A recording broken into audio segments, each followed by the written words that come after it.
Hey guys, it's your friend Stephanie. I had a deep thought today. We had to drop our daughter off at church an hour early, so we had an hour to waste. So my husband and I just stopped into Goodwill, close to where the church is, and I started walking through, and I started thinking about how people perceive themselves.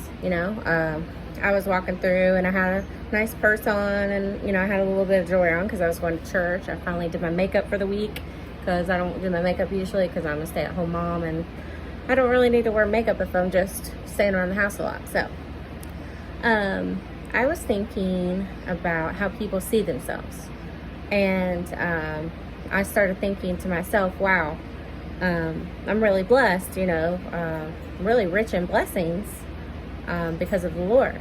And I started thinking about how people, poor people, when they grow up in the poor neighborhoods, the poor economy, everything, and maybe their parents, only could work at McDonald's or could only work at, a certain restaurant or, store that they just only have that one income, so they have to live in apartments that are in maybe a lower class area or something like that. But I was thinking about how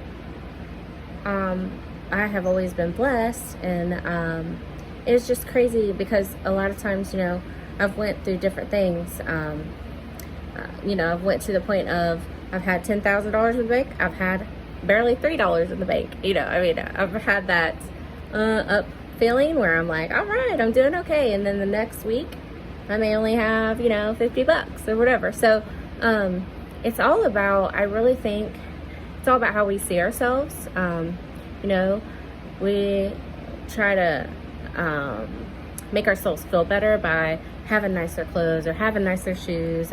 But when I went into Goodwill today, I was looking for a blender, a cute shirt, just something cute, that I could wear to church or that I could wear, out.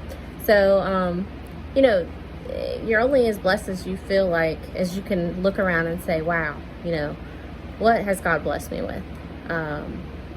I just feel like I had no idea growing up, that I was as blessed as I was. I lived a middle class life. I didn't know until middle school. I would have friends over and they would say, whoa, they would say, oh, you guys sure, live nice or whatever. And I was just like, okay. Because it was just normal for me. Like, my mom kept the house clean. She liked everything to be just so that's how we lived. And my dad had a really good job, so we had a large screen, flat screen not flat screen, but the big, huge, that looked like a dresser almost, large TV, and we had a big pool in the backyard. It was above ground, but it was still nice. We had a pool table in the basement, just little things. We had a basketball court, out front where all the kids in the neighborhood, we lived on like a cul-de-sac, so all our guy friends from the neighborhood would come over, or sometimes girls, but mostly it was all guys in our neighborhood, would come over and play basketball with my older brother and me and whoever, my next door neighbor and stuff like that. So I really didn't know that we were blessed, that we were living a luxurious life, or the life of luxury, which some people think. But it's just one of those things, like I just didn't know. I had no idea. I was a kid, we had a piano. It was like all these little things that kind of hint that you're doing well or whatever. I just had no idea. We lived in a really nice suburban neighborhood, went to pretty good schools and things like that. And then in high school, I went to a private school, and I didn't think anything about it. I just knew that my mom was making me go to this private school because she wanted me to be a good kid or whatever. So, but my friends, even at the private school, started saying stuff. Because, I don't know, I like gold necklaces, so I would wear 2 necklaces or 3, depending on how I was wearing it. And always had gold jewelry on, and now I'm into silver. But, these things that we don't even think about as kids, your friends start pointing out, because they'd be like, well, you guys got a new car, or you guys got this and that. And I would say, what? I don't know what you're talking about. And my mom always gave me money because I did basketball. Anyway, it doesn't matter, but I always had cash on me, so all my friends would be like, hey, can I borrow $1? Can I borrow? So I would have cash in my wallet, because I was always away from home a lot because I lived 30 minutes from my school. So I lived a lot at the school and out of the vending machines a lot. So anyway, that was just my deep thought for the day. Is it's all about how you perceive yourself. Even if you grew up poor, now that you have a good job, now that you are able to afford nice things like a car or new outfit, things like that, it's all about how you perceive yourself. If you think that God doesn't love you, you're wrong. God wants us to have nice things.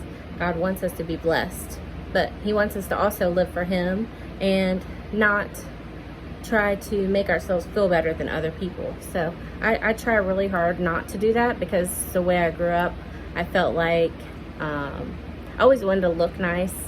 Always felt like that need to be perfect, and just know that you don't have to be perfect. You could just be yourself. And that's what I've really learned to deal with as I'm older. I'm 44 now.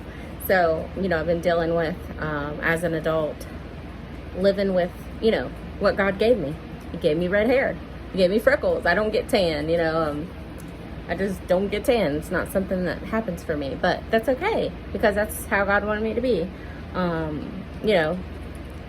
I have thyroid, I have diabetes, I have all these things. I have, back issues, and my hands are always swollen. I have like a lot of issues, so I have to sleep a lot, but that's okay, because that's just who I am, and I'm gonna have to deal with that, so I've just learned to deal with what God gives you, and I've learned to pray in a way that God knows that, I always say, God, you know my heart, you know what I want, you know the desires of my heart, and you know that I just need you, and I need you to take care of everything, because I can't handle it. Because he doesn't want you to hold that stress. He doesn't want you to hold that stress on your life.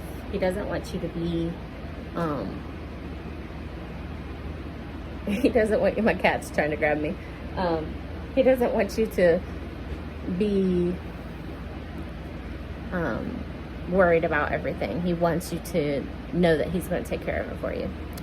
So I just want you guys to be blessed in the Lord today. And this is just a deep thought from your ginger friend.